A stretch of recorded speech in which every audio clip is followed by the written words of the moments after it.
جو energy security Pakistan کی، کہ کیا وجہ ہے کہ آج 70-80 سال کے بعد بھی پاکستان 90% اپنی توانائی کی ضرورت امپورٹس کے ذریعے میٹ کرتا ہے. اس کے اوپر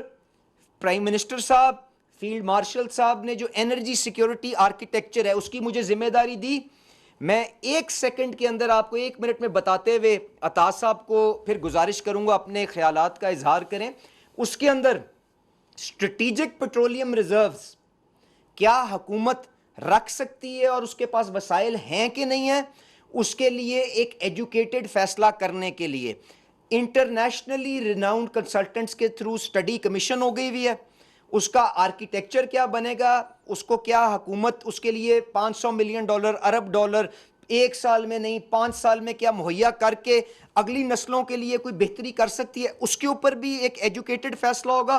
دوسری چیز کمرشل بانڈڈ سکیمز،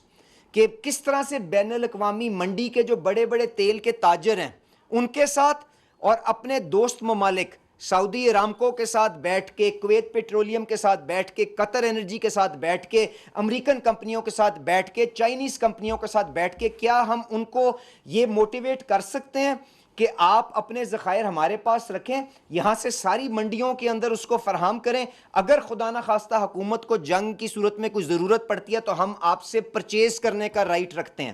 تو اس کا نظام بھی مشاورت کے ساتھ طے کر لیا گیا ہے. کابینہ کے اندر اگلے ہفتے وہ سمری بھی چلی جائے گی اور اس کے اوپر بھی آپ دیکھیں گے پیش رفت ہوگی. اس کے ساتھ ساتھ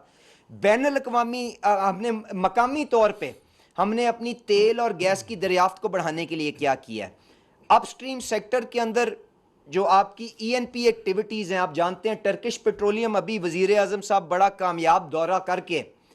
ترکی سے واپس آئے ہیں. ٹرکش پیٹرولیم 20 سال کے بعد سمندر کے اندر تیل اور گیس کی دریافت کے لیے اپنا جہاز اکتوبر میں لے کے آ رہی ہے، ان کے وزیر یہاں پہ آنے جا رہے ہیں. اس کے علاوہ IMF کے ساتھ سرکولر ڈیٹ جو اس حکومت میں جس کو خاتمہ کر دیا تھا، پر کیونکہ پہلے یہ ایک بیماری ہمارے کندھوں پہ لاد دی گئی ہے، اس کو کس طرح سے ریزالو کر کے ENP کمپنیز کو پیسے دینے ہیں کہ وہ اپنا کام اور تیزی سے کر سکیں، اس کے اوپر بھی کام ہو رہا ہے. ریفائنری اپ گریڈ پالیسی کہ ہم ہر قسم کا تیل استعمال کر کے، خام تیل استعمال کر کے بین الاقوامی منڈیوں کے کمپیریٹیو قیمتوں کے اوپر عوام کو مہیا کر سکیں، وہ پالیسی بھی کیبنٹ کمیٹی آن انرجی میں چلی گئی ہے، اس کے اوپر بھی جلد فیصلہ ہو جائے گا. اس کے ساتھ ساتھ گیس کے شعبے کے اندر ان بنڈلنگ کے لیے کیا کر رہے ہیں، آئل مارکیٹنگ کمپنیز کو کس طرح سے کنسولیڈیٹ کر رہے ہیں، اور آخر میں کہ کس طرح سے اپنے ملک کا جو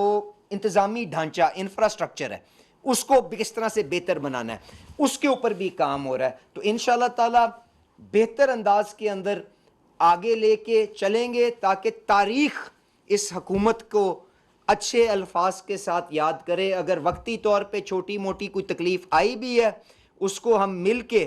پیٹی کس کے، جس طرح آسٹیرٹی کے ذریعے باقی معاملات کے ذریعے اس ہم وزیر اعظم شہباز شریف صاحب اور فیلڈ مارشل عاصم منیر صاحب کر کے جائیں گے، انشاءاللہ تعالی وہ اس کے اوپر تاریخ ان کو اچھے الفاظ سے یاد کرے گی. اور آخر میں صرف یہ وارننگ دیتا چلوں کہ شہباز شریف صاحب نے آج بھی